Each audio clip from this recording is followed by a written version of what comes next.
we can even speak in Mandarin, and it's gonna be fun. As I speak in Mandarin, you can also speak in English, and we learn from each other, and it's gonna be fun. So thank you so much. My name is Drani John. That is my Uganda name. Then my also Chinese teacher gave me some name in Chinese. It's called Zhu An Yu. So that's my Chinese name. You can also call me like that. And I'm a student, and I school in Tainan. That is Changrong Dasue or Changzhou Christian University. But right now, I'm in Taipei. I'm doing internship. Yeah, sushi. Uh, so I'm doing it in Taida, like National Taiwan University. So if you're in Taipei, then probably we can meet because I'm also in Taipei, and I promise you it's gonna be fun. So thank you so much.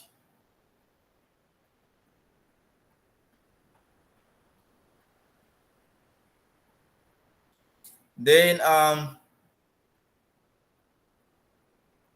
I'm somebody who likes dancing. I also like singing, and yeah, I like playing football so much. 我最喜欢踢足球 and I also like making friends. 交朋友 So yeah, if you like being friends with a different people, and then I'm one of them, then you always welcome to to speak with me, to have fun with me.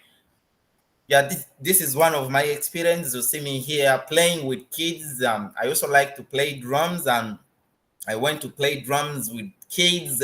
This was in Pingdong. So I also have a friend, they are very good friends. He's called Sani. So she connected me, and we have been training kids how to play drums, particularly African drums, and also how to dance African dance. We had fun with them. And also here I visited some school. It is also in Pingdong. I think I forgot the name, but the school is somehow fun. So I went there. I even play football with the kids, as you can see here. So I'm always free, and I like to speak with people. So don't fear, don't hesitate to speak with me. It's gonna be fun. We can have fun. Then this is Uganda. This is where I come from. Uganda, I don't fay. Yeah, so and the funny bit is, most people normally think like, oh, maybe Africa is totally very hot, but it's not like that. Some parts are hot, but some parts are not really hot. So sometimes when I try to compare the average temperature of Taiwan and Uganda, most times you may find, especially during summer, Taiwan is actually very hot, hotter than Uganda. So Uganda is cool. So don't think Uganda is always very hot. Okay, so you're welcome to Uganda. It's not hot. The temperature is not too high. But the funny bit of it is when you come to Uganda, we have very different cultures and tribes, and it's around 56. So all of them speak different languages. So assuming like in Taiwan, when you're from Taipei, you go to Taichung, they speak different language. You don't understand their language. From there, you go to Tainan, different language. You come to Kaohsiung, different language. All of them, they don't understand each other. So that is something a little bit unique because in Taiwan here, let me say, all of you speak Mandarin, and you can just understand. You can go any part of Taiwan and you speak Mandarin. But when you come to Uganda, it's a little bit different. So you go to some other places, yeah, they don't understand your language, but we do have some common languages. One of our national language, let me say, is English because Uganda is colonized by the British. So because of that, we speak English, and we speak English. Even we learn in English. So when we go to school, we speak English. Everything we do at school is in English. So at least I can say most Ugandans, majority of Ugandans can speak English. So that means if you can speak English, when you come to Uganda, no problem. Yeah, no problem. Absolutely. And you're going to have fun. Even if you cannot speak much English, as long as the little you can speak, yeah, it's just good because yeah, you can find whatever you want and it's gonna be fun. And Ugandan people are so friendly. They like welcoming foreigners. Actually, there are a lot of foreigners in Uganda from Taiwan. I even met some. They told me they love Uganda so much, and I feel good. And they also asked me, and I also told them I also love Taiwan so much. I wish I can stay here for long time. Actually, I love my life here, and when I started learning Mandarin, everything is fun. I also love here so much, and I hope my Mandarin will get improving as time goes on, and with time I'll be able to speak Mandarin very well. So I hope it's gonna be really nice. So another language we have there is Swahili. We have English and Swahili. If you can speak these languages, then you're almost all the tribes they can speak English and Swahili, bits of Swahili, and yeah, Swahili they speak it in very many countries, especially in the eastern part of Africa. Like even Tanzania speaks Swahili because they are our neighbors. As you can see down here, there's the Tanzania.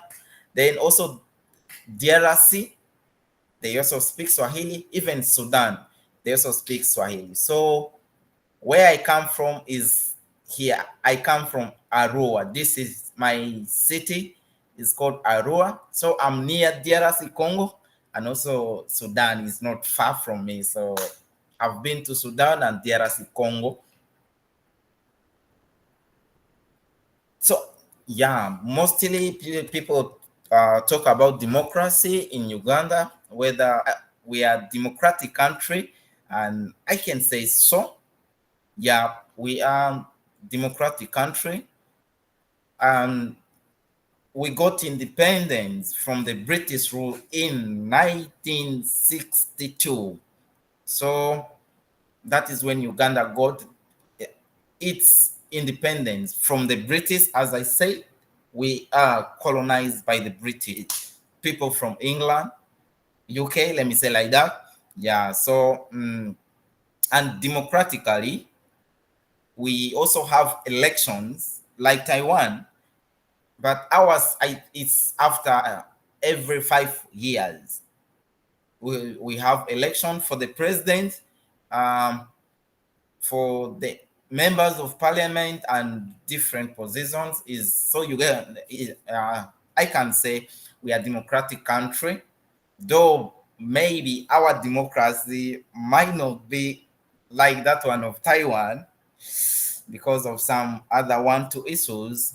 And as of now, our current president has been ruling Uganda for, let me say, over 30 years. So every time we still vote, but he remains the president. So that is something a little bit hard to understand, though. So that is that. And yeah, this is another uh, thing, like especially most people always ask me about gender equality in Uganda. So, like if I'm a lady, I come to Uganda, will I not be sexually harassed?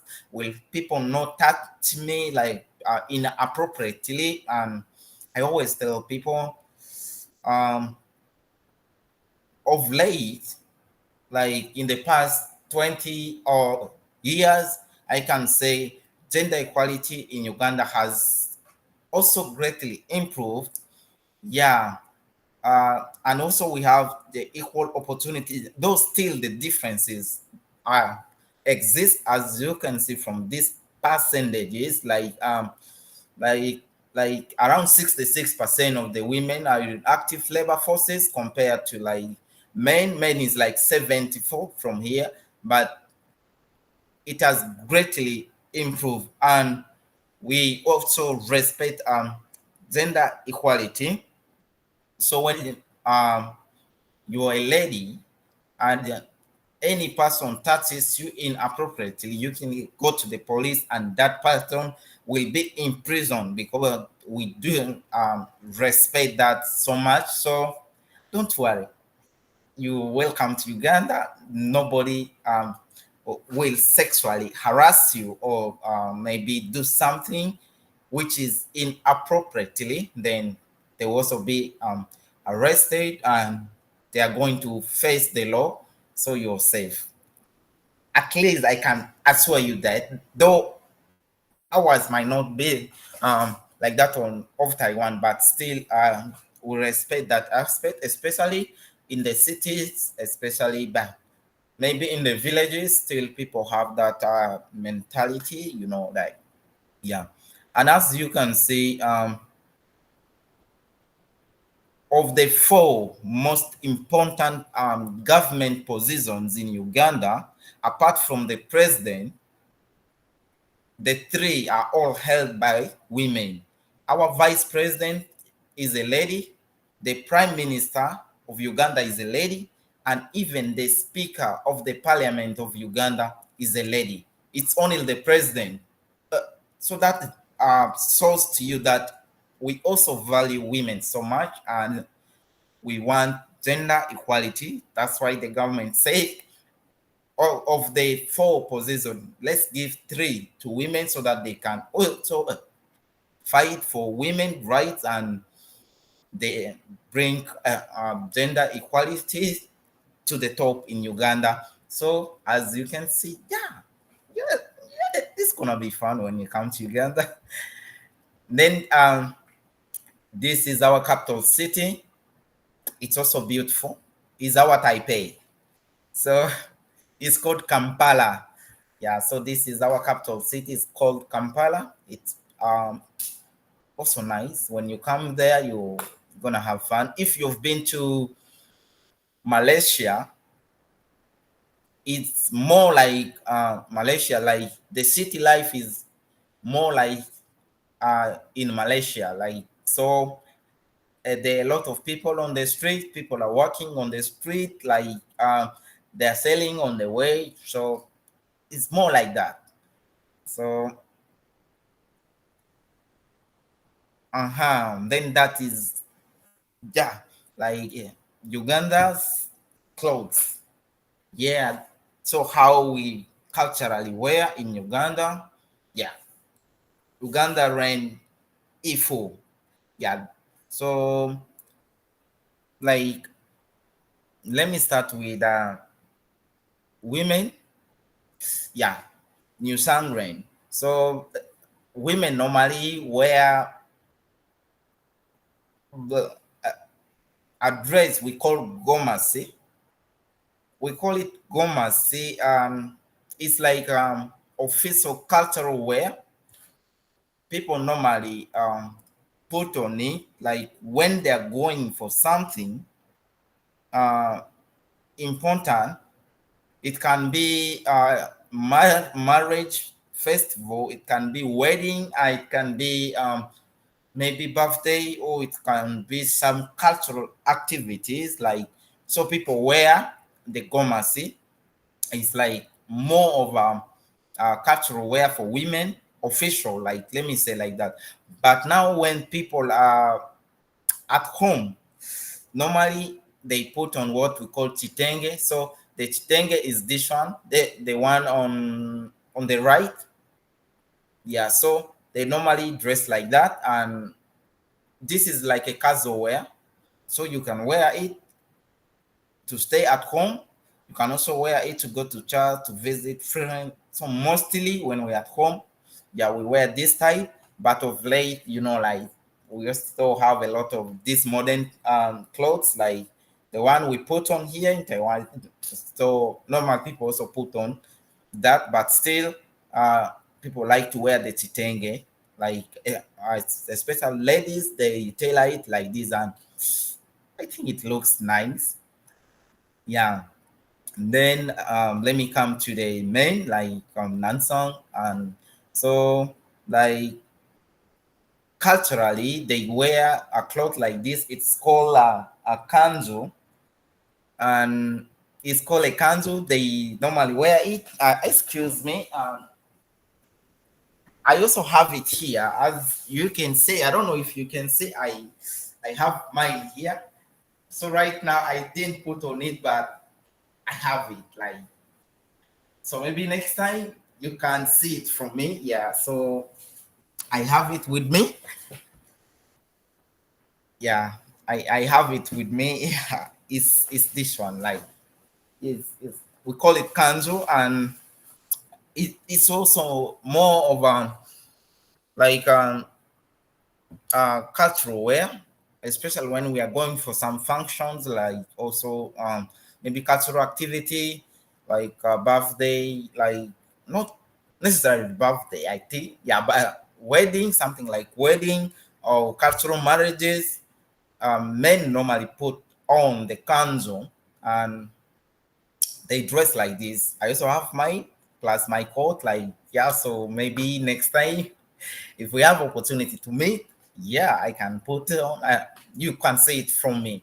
Then the men also put on the chitenge, like the women, yeah, because it's multi-purpose. Like yeah, everybody can wear it, but it depends on how they make it. Like for the men, we normally make it like this, like the shirt. I also have it here, and also sometimes we also put like this. This also looks like an African wear, so we also dress like this, so it's like that. So one aspect is like the wedding, like when wedding is taking place in Uganda, we have different cultures. Like so, this is how ladies normally wear during wedding. The first photo, then on the right, that this is like the Aboriginal tribes. Like here, you also have Bonun, like the tribes. They are the Aboriginal tribes in Uganda. So we call them Karamojong. They also dresses like this, and a lot of people also goes there to visit them, see the way of life, how they live. Yeah, they normally don't build the houses we have like this.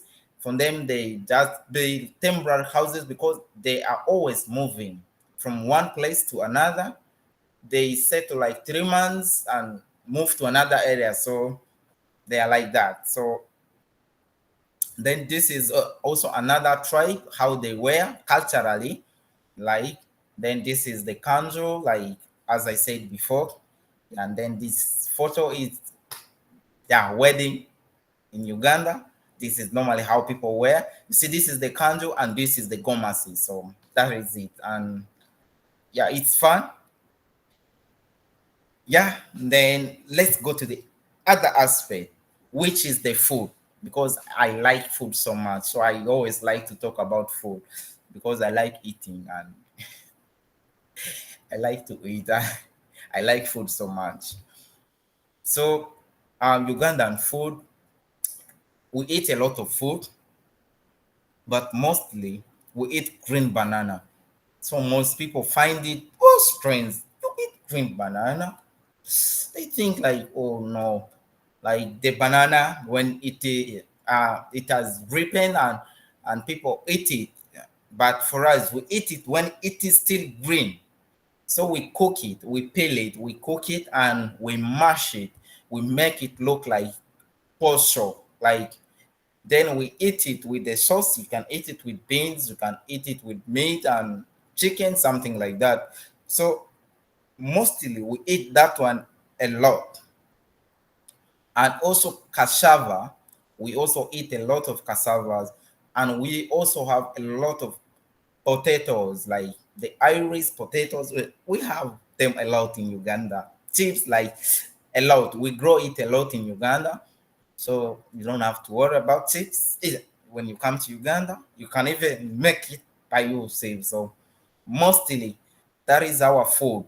And also we eat like other ground. But for us in Uganda, let me say also generally East Africa and Africa, we normally don't eat rice so much. Yeah, we eat rice but rarely. So we are not like here where you eat rice every day. Like when I first came, like I have to eat rice every day. I say, wow, now I got used to it and I like it so much. So yeah, so this is the food.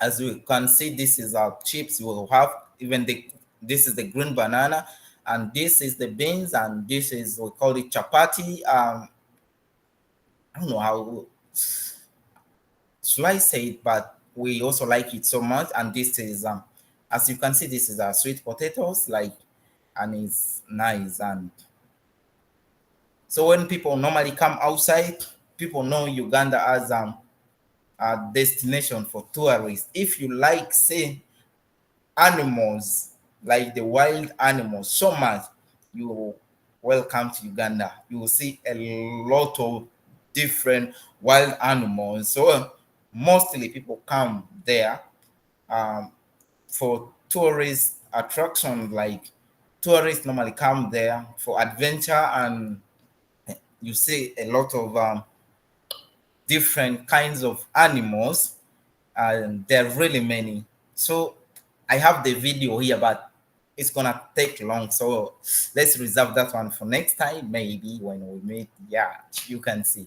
Then also Uganda in the world, the longest river in the world, the source is in Uganda. It's called the Nile River. I believe you know it.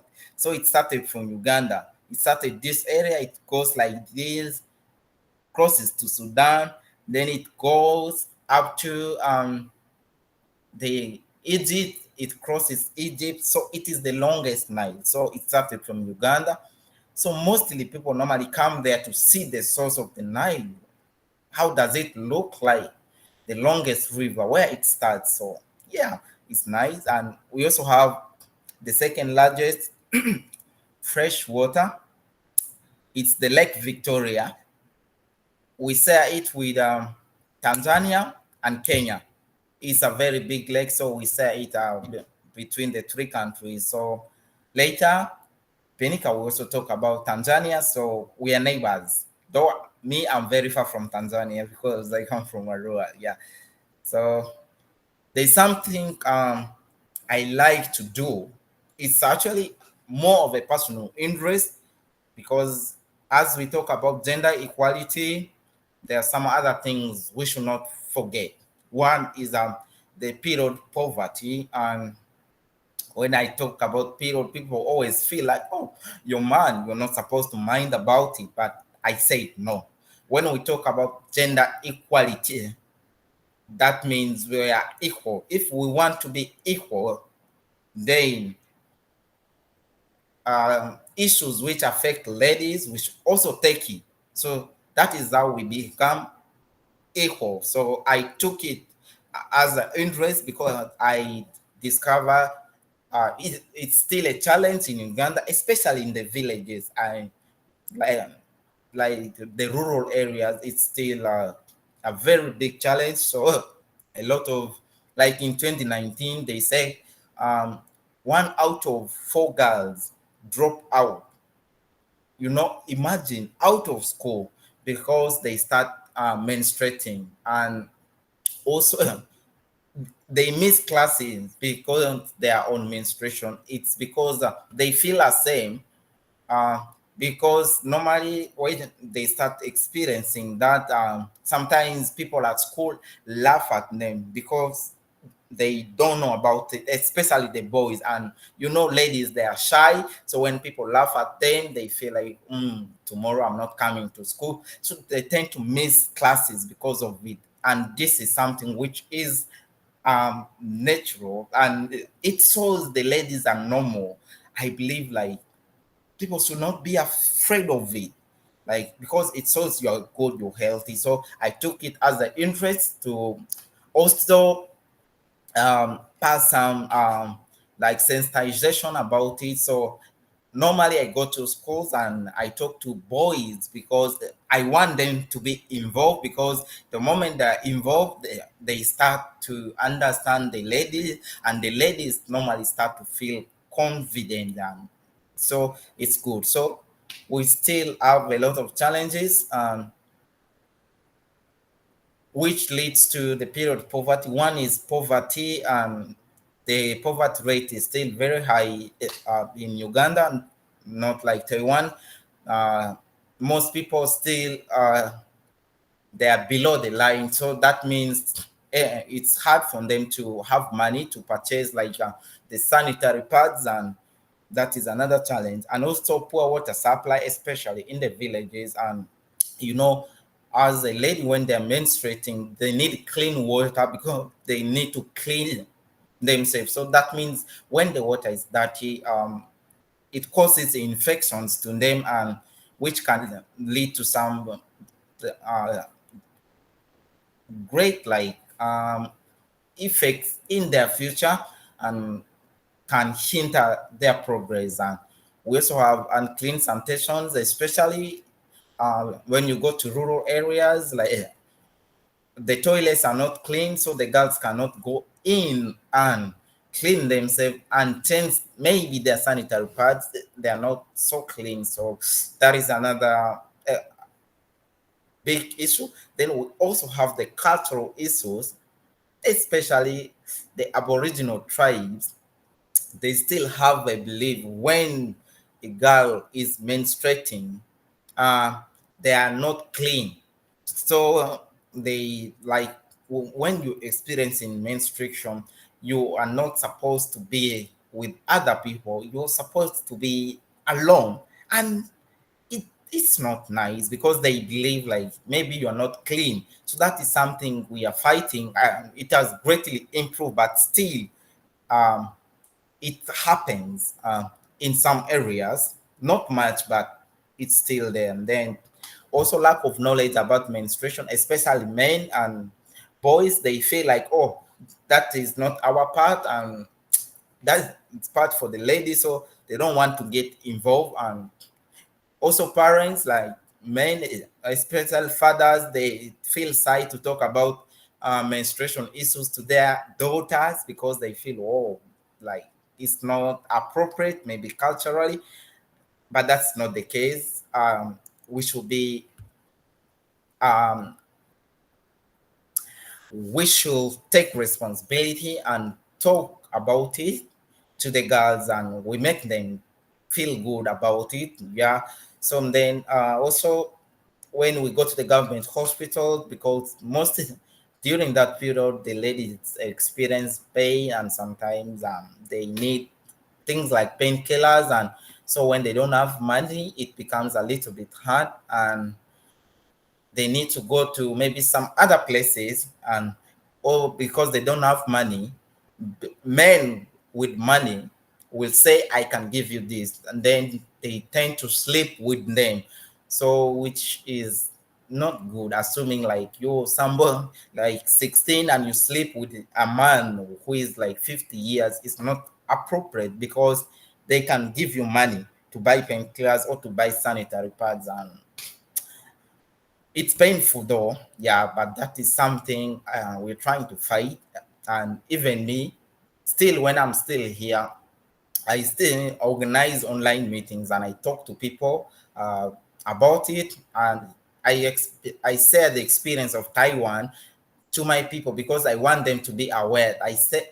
I tell them somewhere people have moved far. We are behind. Why is it so? Because we can also do it. Like so, we try to help the community. So if you're into it, yeah, you're welcome to join me to fight it in Uganda. And thank you so much. And also, I thank like there's a Taiwanese organizations called Love Binti, and they're working in Uganda, especially in this aspect. They are trying to teach the girls how they can make the reusable parts, which Sari also does at their school. One time I went there and they showed me how they make it, and they're really useful. I believe so that organization is trying to help the girls, especially in the rural areas, to teach them how they can make the reusable parts, then how they can also keep it safe, how they can wash it, how they can wash it and dry it properly, um, to make it safe for use. And yeah, so these are, as I said before, poverty is a challenge. So an inadequate water supply, as you can see, waters like this in the villages, like they don't have pipe water. So if you have this water and you're menstruating, you want to clean yourself and you use the dirty water, it's not good because it can be infectious, and that is a challenge. And I also talk about unclean and also cultural issues about that. So that is something I love to do, not because of anything, not because of money, because I believe I can help. And when I help, it's always nice when you help where you can do it. And we can make the world a better place. Wherever you are, you can help. And even here, I try to go to schools and have cultural talk with people. Even friends normally invite me. We go out for dinner. We talk about a lot of things. We share experiences and we try to help each other, and we make the world a better place. And that is it. So thank you so much. And now let me go a little bit and talk about my culture. As I said before, there are very many tribes in Uganda, and mine is called the Madi. Madi. So we call it Madi. So it's this one. So this is my culture in Uganda, and we are not many actually. You may find more of the Madi people in Sudan, and also DRC, that is Democratic Republic of Congo. So you may also find them more there in Congo. And also my tribes are those days they like to be warriors. They like to use the bow and arrow, and they go in the bush. They normally go and hunt. They even kill lions using this bow and arrow. But these days, no, we don't hunt the wild animals. We don't kill them because we are also preserving them. The government has put a rule, and some of them are fenced in national parks where tourists can come and see them. So these days, we don't hunt. We don't go in the bush to kill them. And we also like to play drum a lot, as I've shown you previously. We like to play drum a lot, and me too. I like to play drum a lot. If you like to play drum, or you would like to learn how to play drum, I'm in. You can invite me. And we can play drums together, and we can have fun with you. So, and we play drums. When somebody is marrying, we play drum. Even when you die, we play drum. But it depends. Like when you someone who has helped the community, or like you have a high position in the community, when you die, we play drum.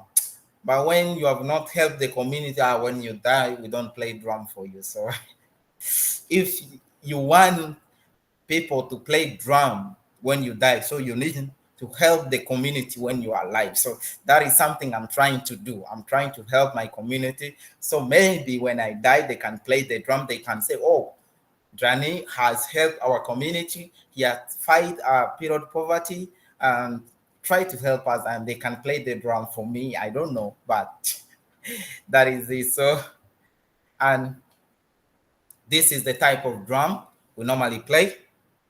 Yeah, and this is normally this first one is normally played by the ladies, because we respect ladies. Yeah. Normally their drum is long so that they don't sit down or like get tired, so they can remain standing as they play using their hand. Like then this is normally for the men, and we squat and we play it with the stick, and these are the type of drum we play. So yeah, so thank you so much. And so when you come to Uganda or East Africa, there's a song we always like to sing, and yeah, maybe I can teach you how to sing the song. Yeah, so maybe we can sing the song with you. So are you ready? Yes. Okay, so now we are going to sing the song. So maybe because when all of you turn on the microphone, I think it's gonna be no, we are not going to understand each other. And if you have a question, you can keep on writing it in the group, and later we are going to have some 10 minutes for questions, because I remember last time I said and there was no time for questions. So today I'm going to have like 10 minutes for questions. So you can, if you have any question, you can even ask in Chinese. My Chinese is not so bad now. I trust it actually. So now we are going to sing. And I also like to sing. Yeah, also Taiwanese song, like I'm trying to learn them, but I like to sing so much. Yeah, so the song is called Jumbo. It's called Jumbo. Yeah, so normally in Swahili, Jumbo is like hello. So if I want to say hello to you, I can say Jumbo, and that means hello. And when I say Jumbo, you can easily reply Jumbo too, like Jumbo, Jumbo. That is hello, hello. So when we say Habari, Habari is like how are you? So when we say Habari Gani, it's like how are you? Like when you're fine, you can say I'm fine. You can say Nzuri. You can say Poa, and you can also say fresh, like you're good. It's just like here you can say hello, hello. You can say ni hao. You can say ni hao. You can, yeah. So it's also like that. Then we say wageni. Wageni is like a visitor. Like when you come to Uganda or East Africa or to any country, we call you wageni. So suppose if I come to Taiwan, not to study, just to visit, you can call me wageni. So wageni. So let's try to sing it. Maybe I will first try to sing and you hear it. Yeah. So it goes like this. Jambo, jambo bwana, habari gani? Nzuri sana. Jambo, jambo bwana, habari gani? Nzuri sana. Wageni mwakaribishwa Taiwani yetu, hakuna matata. So like Yeah, Mwakari Bishwa is like you're welcome. So if you are Taiwanese and you want to sing for me, you don't say Tanzania or you don't say Uganda, you can say Taiwan yetu. That means in Taiwan, we don't have Hakuna Matata means no problem. That means you're welcome to Uganda. In Uganda, we don't have any problem. That means you're welcome to enjoy and to stay in Uganda because we don't have problems. So normally say like that. So I'm gonna sing it again. Okay, let's go. Jambo, jambo bwana, habari gani? Nzuri sana, wageni mwakaribishwa Uganda yetu hakuna matata. Jambo, jambo bwana, habari gani? Nzuri sana, wageni mwakaribishwa Taiwani yetu hakuna matata. So that is the song. We normally welcome you with that song, and it's gonna be fun. So when you come there, people will normally sing it for you to welcome you. I hope. Uh, I wish we can sing it together, but we can't now. So maybe next time when we are able to meet, like maybe face to face, we can have that opportunity to sing the song with you. And I promise you, it's gonna be fun, and we're going to have fun together. So, as I said before, today I want to have some minutes for questions. So, I also want to teach you a bit of my cultural language. Uh-huh. So, this is my cultural language. So, it's my cultural language. Like if you want to say good morning, like Jao Sang, or like, yeah, Jawan. So like if you want to say good morning, we say Owira. It's not hard, I know. Yeah, Punan. So it's Owira, it's good morning. So right now, I'm going to say Owira. Then you are going to respond. Like also you say Owira. So it's like, oh, Owira, Owira, like good morning, good morning. It's like ni hao, ni hao. Or like ni hao, ni hao. Or it's like hello, hello. So it's it's not difficult, I know. And good evening, like we say Adzira, Adzira. We say Adzira, then you can say Adzira, Adzira.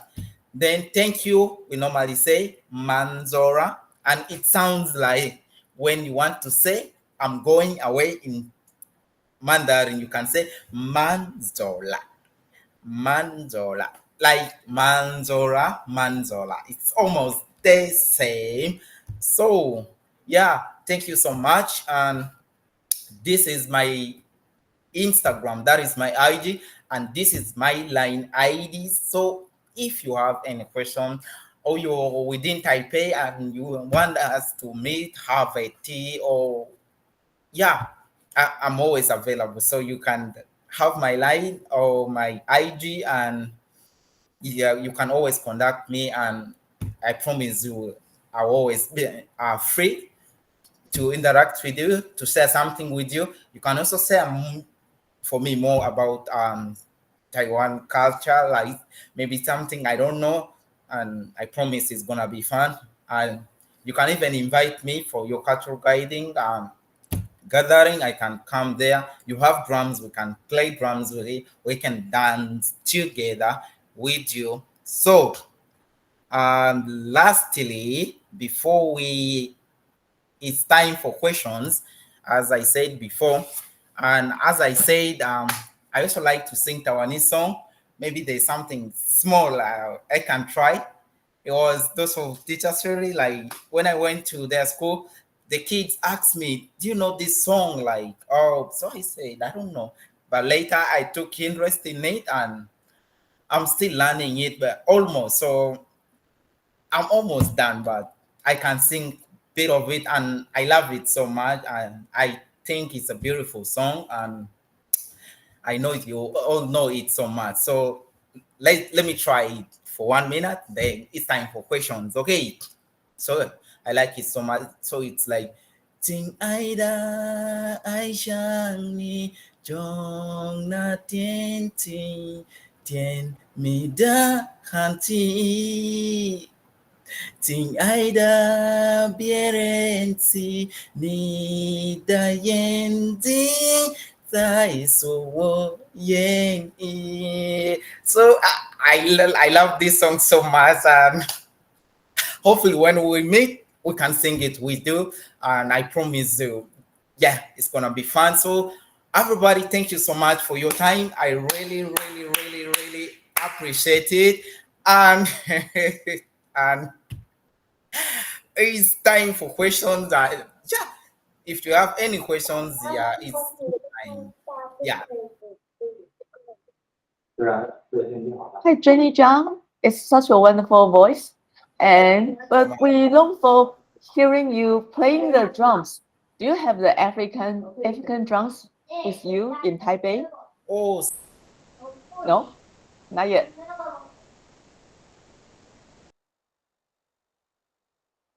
No microphone. oh, I said I'm sorry. Right now, I don't have the drum with me. Okay. Yeah. Yeah, it's a pity, but that's fine. If Yeah. you're interested, you can just invite Jenny Zhang over to our school so that we can have the immediate contact with Jenny Zhang. Our students had lots of fun together with Jenny Zhang, and he even told us how to dance the African to the African song. That was such a wonderful experience. And do you have any questions? Medora, Owila. Wira. Yeah, good morning. Yeah, Yeah, Medora. yeah. So if you have any question, this is the time, please.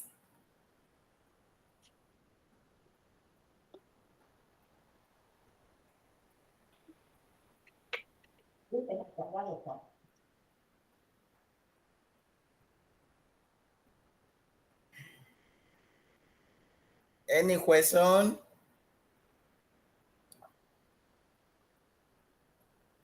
Hey, maybe Jenny Zhang, you can stand up and show your dresses, your traditional clothes to us. I Okay, bought, yeah, I bought one traditional dress from Jenny Zhang. It's so okay. colorful. Apart from this, so I'm going to put on the candle. You're going to see how it's gonna be. Yeah.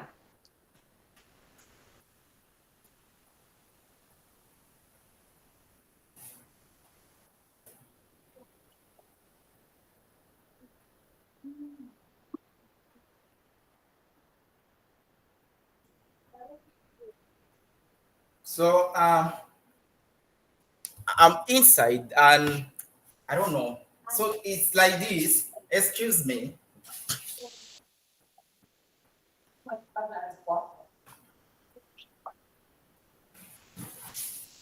Then we have dish. Then you put it on it.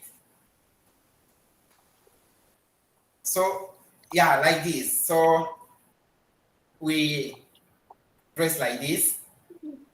How do I look? Smart? Very handsome. Oh, And it's just like the formal dress to us. oh, like yeah. So we normally dress like this. So this is the cultural wear. So yeah, But the white shirt inside seems kind of different from what we usually see. It's kind of long, right? yeah. It's long. White Like it's shirt. long. Yeah, Like long. it's Wow, really so long. long. So do Yeah, you need to wear the pants yeah. So also? this is one. Then I also have the chitenge here with me.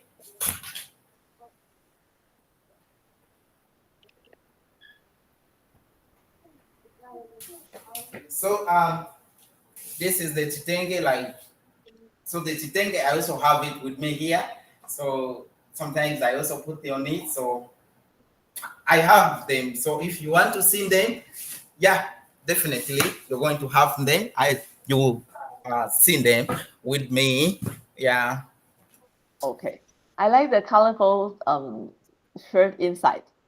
Oh, thank you. Yeah, you've been also Yeah, yeah, this one. yeah. Yeah, How this to say I that? remember this one. You have one, right? Yeah, Yeah, I have one. yeah. You bought it from me. Yeah, thank you so much. Yeah.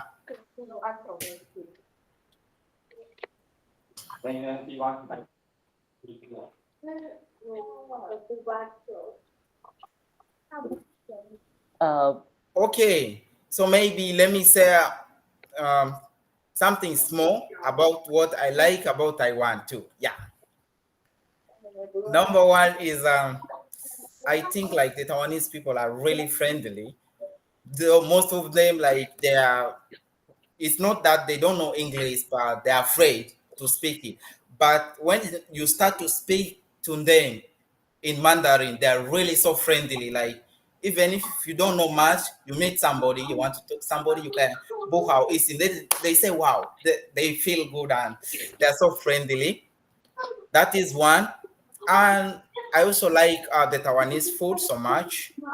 Mm, except the stinky dog food, but others I really like it so much. I also like to eat noodles so much.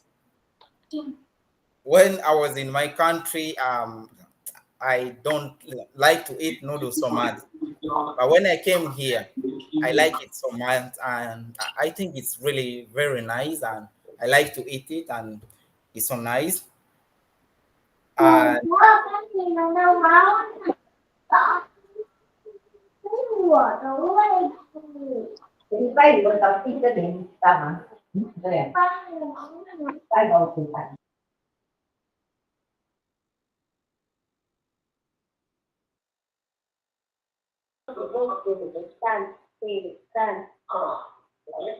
sorry, no microphone, no microphone.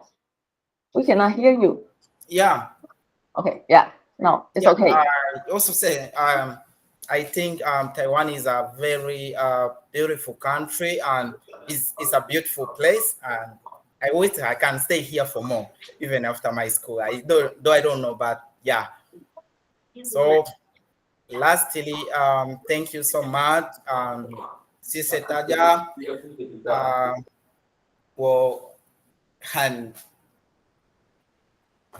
guys say, 介绍我的国家。谢谢大家，哎，再见。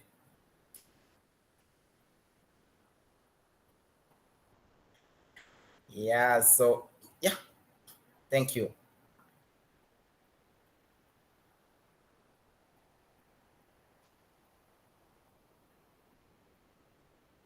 Yeah, as you can see there, like that is our photo. Yeah, it's looking nice, right? Yeah, we had lots of wonderful memories together. Because That was the Jenny Zhang first has time I went been there. our Yeah, teaching assistant to our English camp and also went to yeah, our school to teach our students how to know much more about the issue about gender equality and the period poverty. And our students had learned a lot and they feel interested. And so that they will know that foreigners are just not just limited to the so-called Caucasians or the American people. They will know much more about this world and really show a little concern about the country outside Taiwan. Okay, so it's really a wonderful memory, and if possible, you can also contact him in the future. Thank you so much for Jenny Zhang for such a wonderful hour. 那谢谢我们的 Jenny Zhang 给我们这么美好的一天。我刚刚在看照片，都忍不住笑了，有非常多照片，如果大家有兴趣可以看一下。那我就觉得啊，因为我们的台湾孩子不太在乎有点躺平族比较在乎的是里面世界，其实让他们真的去了解这个世界，你看他们的厕所跟墙壁，我们就觉得在台湾很幸福这样子。好，那谢谢大家，大家期待一下哦。等一下的话，Benica 的英文更标准。那如果说大家有压力的话，都可以打开字幕或者是悠闲的听就可以了。好，那 Thank you, Jenny Zhang. thank you. I will invite you over to our school very soon. Thank you so much. Thank you. Okay. Bye bye. Yeah, when you come back to Taichung, you can just visit me. I remember Okay. Jenny Zhang loves fish a lot. Yeah, so much. You also love me so much. Thank you so much. Is it is it easy for you to get fish in your country? No? To get? In your country, is it easy to eat fish? Yeah, yeah, yeah. It's easy. Oh, We have a easy. lot of Okay. fish. Yeah, Okay. Because yeah, you have the largest lake in yeah, Africa. yeah, Okay. yeah. All right. Okay. Thank Time is limited, so thank you, Jenny Zhang. If you have any question, you can just ask him later or on the in the chat box. Now let's welcome another friend from Tanzania, whose name is Benica. Okay, Benica, long time no see. Long time no see. How are you? Yeah, busy as usual. Oh, I know. Okay, good morning, everyone. Okay, because of your microphones, I believe you cannot hear me. But I want to introduce myself. My name is Benica Evarist Nziku.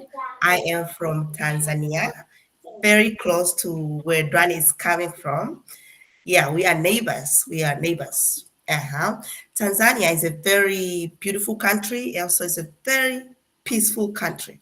If you're looking to a country to be very free and peaceful, you're welcome to my country. And I'm going to share with you two different slides. The first one will be about SDGs, which I think is very important, and the other side will be about my culture.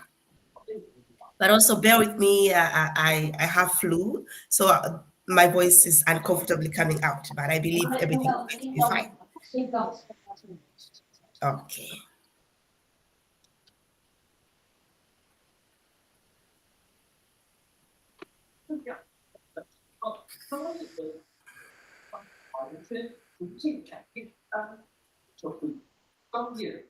Can you all see my PowerPoint? Yes. Yes. Okay. Here we go. All right. Benica is very interested in women empowerment. Benica is very interested in empowering girls. And the reason why I wanted to empower girls and women is not because I have a lot of resources or I have a lot of education. I'm coming from a very middle class family, I would say a poor family. And I wasn't raised by a mother. And I saw a mother, what a mother's role is important towards a girl's growing up. So many girls that they grow up without mothers, they are facing challenges. But there's no way that you have to force a mother to be there for you if maybe a mother is not there. But you have to accept it and take other solutions for you to tackle all the challenges that are going on in your life. So growing up without a mother, it was a challenge because after I got my menstrual period, I didn't know how to handle it, and I was very scared to tell my dad. I was very scared and very shy to tell my dad because in my country, men are not allowed to hear about period. It's a taboo. If you tell your father, it's like, why are you telling me? You need to find a woman to tell. And that woman will come and tell me. You are not supposed to tell me direct. So at that time, I was very scared. And I was very young. I think I was 16 years old. Maybe, yeah, maybe 16 or a little bit less. And then after my period came, and I don't know what to use.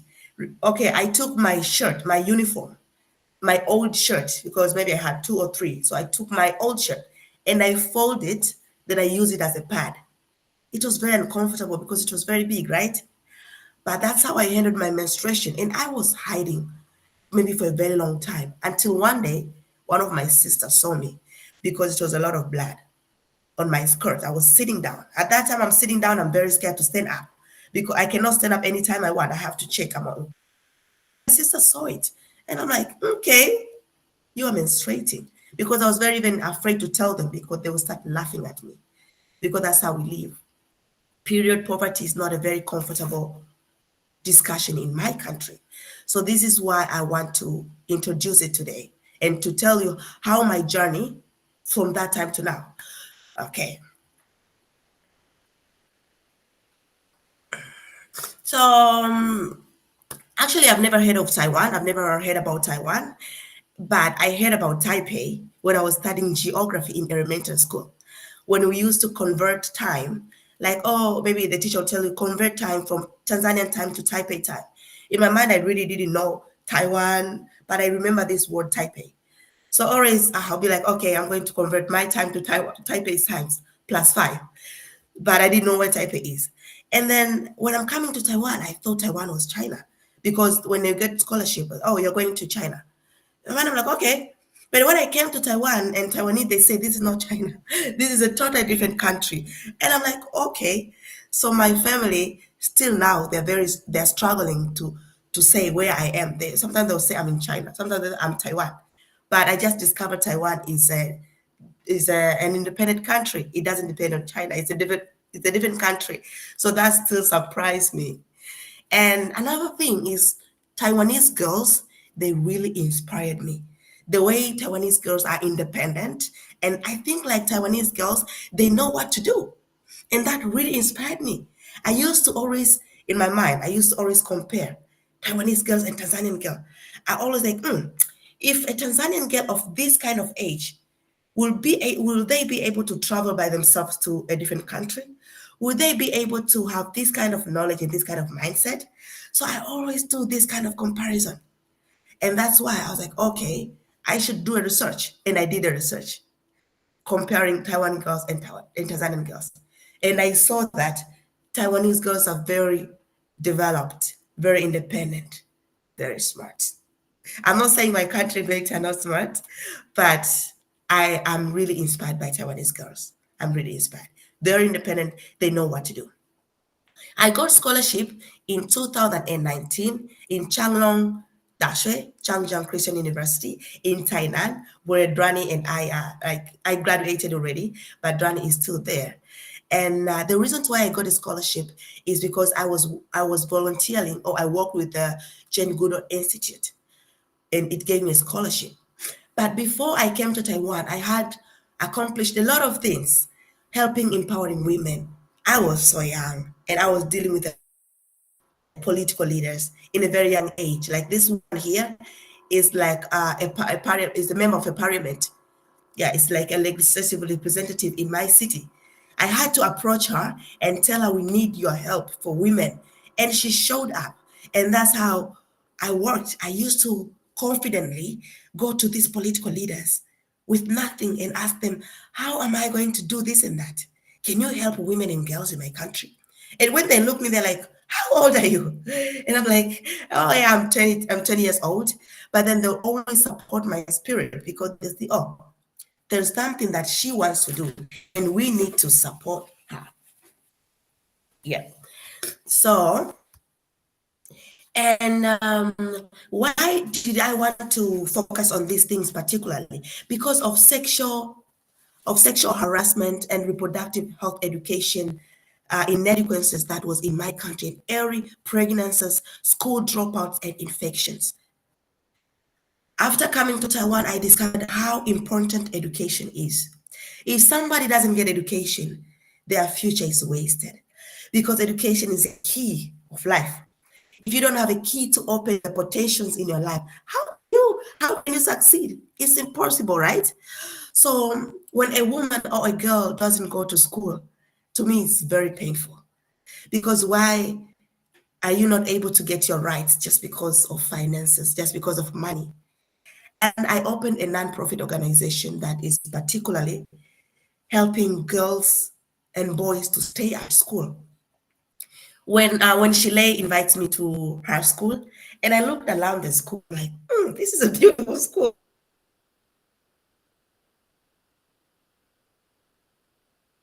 It looks like a hotel. Oh my God, it's a beautiful school. The classroom is very beautiful. You have,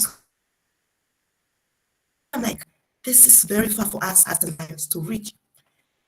But in my mind, I'm like, okay, girls need to stay at school. Boys need to stay at school. It is their right. But a girl in my country is being burdened with a lot of house chores, a lot of houseworks. She needs to cook. She needs to wash the dishes, clean the house, do everything. That's what we are expecting a girl to be in Tanzania. A girl in Tanzania, not just there to sit around on your smartphone, Instagram. No, a girl in Tanzania is a mother. So all these things, they take away her time to study, her time to focus on her goals. And when the time is for her to start focusing on the goals or to face the realities of life, she's like, oh, I don't know how to do it because there's nothing that she invested on. Poor menstrual facilities like beds, water, underwear, soaps, toilet, these are a problem. Menstrual shaming or menstrual privacy, as I said, I couldn't tell my dad because this is menstrual shaming. I don't want my dad to know that I'm menstruating. I don't want my dad to start like looking at me like, oh, she's nasty, because that's how men sees a girl in Tanzania. Also, inadequate learning materials. My dream one day is if maybe Taiwan or any other country can support maybe learning materials like books or any other learning materials, pictures, that would be my biggest dream. My biggest dream is to have like a library, a very big library, where every single girl and boy can go there and read. Because some of them, they want to read, but why? They can't read because they don't have a lot of materials. The SDG that I have more ventured are three SDGs: gender equality, clean water and sanitation, and quality education. The project that I have done, Benica, pride of being a girl. Pride of being a girl is when like you menstruate and you don't want to feel like you don't like the fact that you're a girl because you're menstruating. You're like, okay, I'm menstruating and I don't like being a girl. That's how I felt. I was like, every month I have to go through this thing. I don't like to be a girl. But later on, I discovered you can be a girl. Pride of being a girl. The other project is Care Project. This Care Project was started here in Taiwan. We started this Care Project and we have been flying to Africa to help women with their basic needs. The team was not just comprised by me. I'm a founder of many projects, of course. But when I came to Tanzania, I met my friends from Eswatini and Burundi, and we started working together. And these are some of activities, or I would say advocacy, that we have done here in Taiwan, or I have done in Taiwan for almost over 4 years. These are the things that I have done in Taiwan, cooperating with the president of the school and other leaders of this country, just to fight for women. And not only in Tanzania, also Southeast Asia, India. These girls are going through situations in India, Indonesia, Thailand. It's not about Tanzania, it's about the world. Women are going through issues. And these are the things that I have done. I'm going a little bit quick because of time. And last year I went back to my country. And not last year, sorry, maybe 2 years ago. I went back to my country and I was very excited. I was very excited. And the schools were closed. So what I had to do is to go to their homes, to go straight to their homes. And I was going house to house, knocking. Hello, I want to talk. If there's any girls in this house, I want to talk to them. I was so excited. You are now a leader. You have experienced the other side of the world, which is Taiwan, and you're now very confident and you want to make a change. And I was like, I don't care who will say what. I'm just going to these people's houses and talk to the girls. Even now, I'm sitting here. But if I was given a chance to go to my home country, I would love that. I would love that. Okay. And yeah, of course, I went to like big medias in my country, big medias like radios, TVs, to speak about it. To speak about it. In my country, I have a little bit big title, I would say, or big name. So it's very easy for me to like go into to get to this media and talk louder. So I had this chance to talk to people through media. And what are the possible solutions that Benica has taken? Benica has opened a non-profit organization because I was doing projects, right? And I'm like, no, these projects, they don't give me enough freedom. They don't give me as much as freedom as I want. Now I want to open a non-profit that I'm going to be the leader, because there are things that I see and there are things that I want to make solutions. And I know sometimes when you are working with somebody, they tell you, you need to do this, you need to do that. I'm like, hey, nope, I don't want your leadership, because in these 4 years, sometimes I have challenges with my bosses. They tell me to do this, and I'm like, no, this is not what my country needs. My country needs this. So I'm like, okay, now I'm going to open a nonprofit, just not to be in trouble with anybody. So I opened my own nonprofit organization, and we are focused in education. And we are still doing different campaigns and projects. And also, I wrote a book. It was my dream to one day write a book. And yeah, I wrote a book. It's called Care Book. This Care Book is for free. You don't have to pay anything to get it. And we have made maybe over 500 copies, and we have given them for free. And I'm very happy that most of my dreams, they became true here in Taiwan. That Taiwan has helped my dreams to become true. It was very impossible for me in my country to get all these resources and all these moves sometimes because of political issues or sometimes because of lacking of resources. But Taiwanese people, they have helped me to where I am so far. I want to thank Taiwanese, all Taiwanese who have been helping us. Even this opportunity, Chile has asked me and Drani to share about our countries. This is an opportunity. This is an opportunity for me. So thank you so much. And let me talk a little bit about my non-profit organization or my NGO. Why did I start it? Why did I start it? It's because of poor education attainment, child marriages, and early pregnancies, and critical challenges for development in Tanzania. So one of my professor one day asked me, like, Benica, you want to give sanitary pads, or you are giving sanitary pads, but until when are you going to give these sanitary pads? So just don't you think that you need to leave these girls independent and help them to be able to get the pets by themselves? There's a saying in my country that says, I don't think it's just in my country, I think it's everywhere. Don't give a man a fish, but teach a man how to fish. Many of African communities, we are used to be given fish, meaning that we are used to being given resources, donations, help, everything. We are used to receive and receive. But in my mind, I'm like, wait a minute. We need to stop receiving. Now it's time for us to either give or use what we have. And what will take us to that level is education. If we have education, or if somebody has education, they are self-sustenance. They can sustain themselves. They are self-leaders. They don't need to be taught about donations and all that. I came to Taiwan by my own means. My family didn't help me. My community didn't help me. But it's because of my thinking. I'm like, okay, I need to be responsible for my own future. Now I need to find a scholarship. I need to get out of this country because this country is not helping me anymore. I have to get out of the country and get another opportunities out there. That's why I'm here where I am right now. So I'm talking about a girl to have this kind of thinking that no, I'm not going to wait for my family. I'm not going to wait for the community. I'm not going to wait for my government. I'm going to step forward by myself and take what is mine. And there's a lot of opportunities in this world. You don't have just to always wait for the government, always wait for your family. And these are the things we have been doing. We have women that we are focusing on the tailoring program. They make clothes and different cultural products, and they sell them to sustain their basic needs. And also we go to different schools.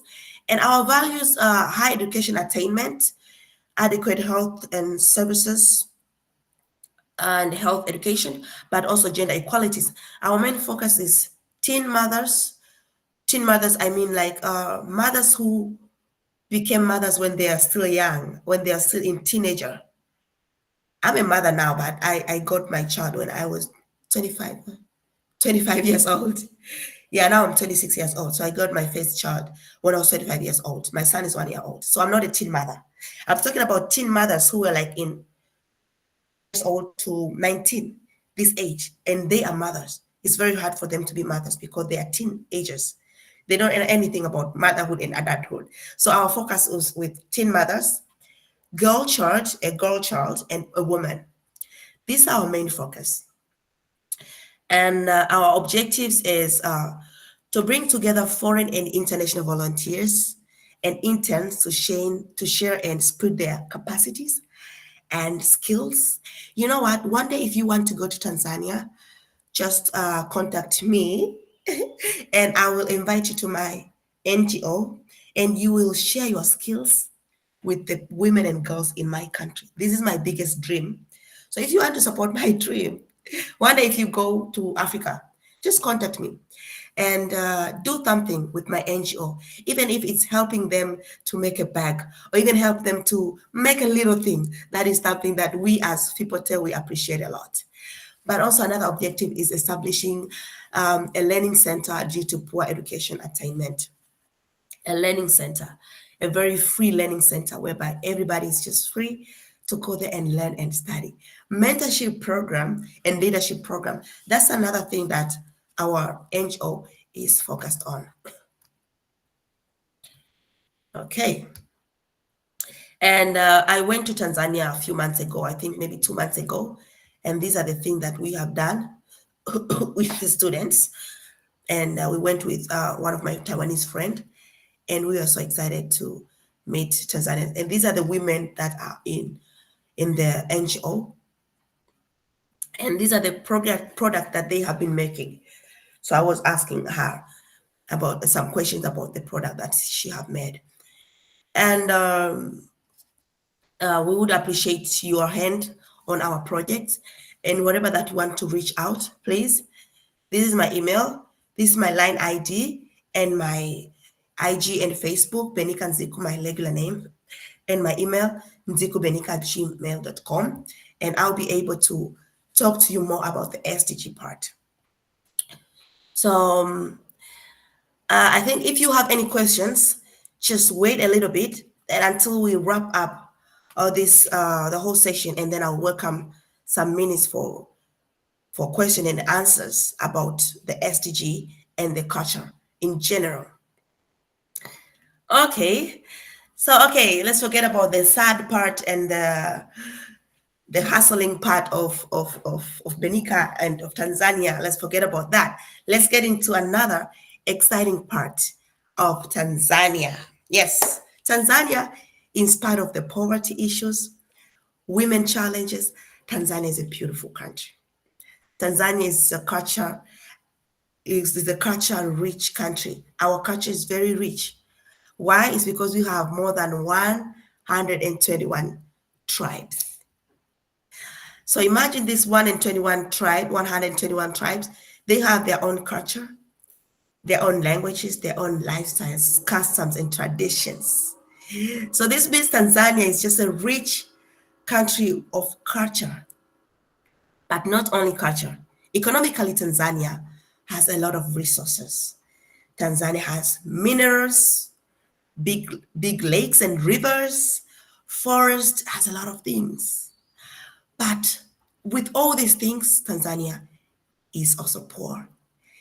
But that is a very political side of it, like why Africa is still poor, even though it has a lot of resources. That is another political part of it that I'm not going to touch. But let's talk about East Africa, Tanzanian country.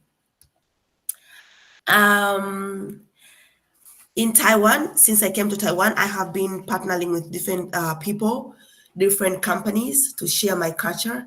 And I have tried to cook Tanzanian foods. I can cook a good food. Next time you invite me to your school or whatever that you want to invite me, I can cook very well. So we can cook and try Tanzanian food. And also I make clothes, like I can make clothes, African clothes. And I'm also a dancer. I can dance. And also I make some cultural products like this here. These are things that we have made them with our own hands. Here, these are the cultural accessories that normally if you're in Tanzania or you're a Tanzanian, you must have them. These ones. You just take one and you wear it on your hand. These are different flags. For example, this one is Tanzanian flag. This one is a Tanzanian flag. Yes, it's a little different accessories. And this is the checkup of what I have done in Tanzania. It's quite a lot of things that I've done in this Taiwan. And I'm always so proud that Taiwanese people can invite me to different places and trust me to share my culture. And Taiwanese people are very curious. They're just so curious and they're so loving, very kind. They always want to learn cultures. So I always appreciate when I'm being given a chance to share my culture. And let's get to it. Let's get into it. Tanzanian flag has four colors, and all these four colors they have their own meaning. Green stands for vegetation, vegetation, vegetation. I mean plants, or forests, or agriculture. Tanzania first economic activity is agriculture. We have a saying in my country that we say agriculture is the backbone of the nation. You know a backbone, right? A backbone is a very important part of your body because if you don't have a backbone, how can you stand? How can you walk? Impossible, right? So we say agriculture or vegetation is our backbone. This means a lot of areas in Tanzania or Tanzania is covered by vegetation. But also yellow stands for minerals. We have a lot of minerals. We have Tanzanite as a very famous and unique mineral in Tanzania. That is why it is called Tanzanite. You can only find it in Tanzania. In the whole world, you can only find it in Tanzania. It is called Tanzanite. But also we have other minerals like gold, silver, coal, and others. And the black color stands for black colored people. Yeah, as you see my color, I'm black colored people. And majority of Tanzanians are black colored people. It's very rare to see white people in my country. So whenever we see a white person in my country or a yellow person, just a foreigner, we're always excited. Like you'll see people are saying, oh, hello, very excited, very happy. And the red and the blue represents vegetation, water bodies, sorry, water bodies. And as you can see here on our left side, and the left side of the map, we have Indian Ocean, and it has covered a very wide part of my country. So we have Indian Ocean, which it helps us a lot in our daily economic activity. But also the Lake Victoria that also Ugandans or Drani Jones country are sharing with us is a very big lake. Also, we also have it. And also another lake is called Lake Tanganyika and Lake Nyasa. So the water body is also part of our country. Religion in my country, we have Christianity and we have Islam as the main religion. But I'll say Christianity is the major one. As you can see, the red part of this PowerPoint shows Christianity religion is like covering a wide range of it, and the green part is the Islam. So majority of Tanzanians are Christians. It's just as how you come to Taiwan, you have Taoism, you have Buddhism, and so many other religion. Tanzania, the leading religion is Islam, or is Tanzania, is Christianity. And the currency of Tanzania currency is very, very low, or I would say very cheap compared to Taiwanese. If I have 1,000 NTD, I have 80,000 Tanzanian shilling. If I have 1,000 NT, probably I can live the whole month. I can sustain myself for the whole month in Tanzania. If I have 1,000 NT, I can sustain myself for 1 month in Tanzania. Why? Because things are very cheap in Tanzania, and like things like groceries, like vegetables, like let's say fruits, it's very cheap because we have them in our in our backyards or in our garden. We grow these things in our garden or backyard, so you don't really have to like spend a lot of money to buy things. Even when you go to the market, it's still very cheap. So if you want to live your life in Tanzania, you don't need to have a lot of money. You just come there and enjoy your little money. And Tanzania is mostly famous for Zanzibar. Zanzibar is a very beautiful island that is gaining its popularity all over the world. Zanzibar, a lot of foreigners, they go to Zanzibar. A lot of celebrities like Will Smith, Lupita Nyong'o, all these biggest celebrities, they go to Zanzibar. It's a beautiful island. But also Mount Kilimanjaro. Mount Kilimanjaro is the third highest mountain in the world. It is 5,000 and more meters high. But also the wildlife in Tanzania is something that you don't really want to miss. And the Swahili culture is so beautiful. And the capital city of Tanzania is called Dodoma. Population of Tanzania is 63 million. is probably twice Taiwanese. Yes, around there. And Zanzibar, if you have heard about slave trade, Zanzibar was that side of Tanzania that went through the slave trade. And the slave trade is when they were selling people from Africa to Europe, Africa to Caribbean, Africa to America. And Tanzania was also affected. And why did they use the Zanzibar people? Because Zanzibar is an island. So they used the water transportation to transport slaves to all this part of the world. But with all that dark history, or with all that slave trade, Zanzibar now has become a very historical country, because Zanzibar is a separate country, but it's united with Tanzania. So Zanzibar and Tanzania, they unite together to form Tanzania. Zanzibar and Tanzania, these are two different countries. They were two different countries. They united together to form one country. Before, Tanzania was called Tanganyika. So Tanganyika and Zanzibar, they united to form Tanzania. And this is the look of Zanzibar. This is an aerial photograph that was taken about Tanzania.